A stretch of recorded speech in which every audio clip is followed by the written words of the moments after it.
3 number ইখলাস। ইখলাস ছাড়া কোনো আমল আল্লাহ তাআলা কবুল করেন না। যে আমল আল্লাহকে রাজি খুশি করার জন্য এবং হুজুর সাল্লাল্লাহু আলাইহি ওয়াসাল্লামের দেখানো পদ্ধতিতে হয়, সে আমলই আল্লাহ তাআলার কাছে কবুল হয়। এজন্য ইখলাসের সাথে আমল করা।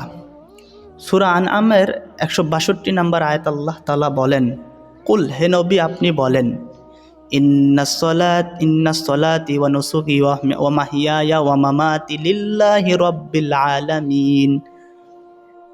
নবী আপনি বলেন, আমার নামাজ, আমার ইবাদত, আমার জীবন, আমার মরণ একমাত্র জগৎসমূহের আল্লাহ রাব্বুল আলামিনের জন্য, আল্লাহকে রাজি খুশি করার জন্য। তো রাজি খুশি করার জন্য আল্লাহর কাছেই করতে হবে। যদি মাকসাদ থাকে দুনিয়ার কোনো মানুষে দেখার জন্য এবং বেদাত তরিকায় করা, আল্লাহ কবুল করবেন না। এর জন্য ইখলাস ঠিক রাখতে হবে যে আমার প্রত্যেকটা কাজ আল্লাহকে রাজি খুশি করার জন্য।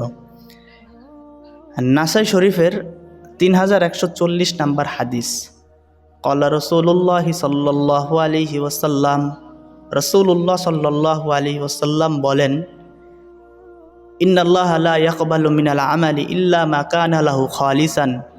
আল্লাহ ততক্ষণ পর্যন্ত বান্দার আমল কবুল করেন না যতক্ষণ না বান্দা যে আমল করতেছে একনিষ্ঠ আল্লাহর জন্যই, আল্লাহকে রাজি খুশি করার জন্যই যতক্ষণ পর্যন্ত না করে। তো যতক্ষণ পর্যন্ত আমরা আল্লাহকে রাজি খুশি করার জন্য আমল না করব, ততক্ষণ পর্যন্ত সে আমল গ্রহণযোগ্য হবে না, কবুল হবে না। তো ইখলাসের নিয়তে আল্লাহ তাআলা আমাদেরকে আমল করার তৌফিক দান করুন।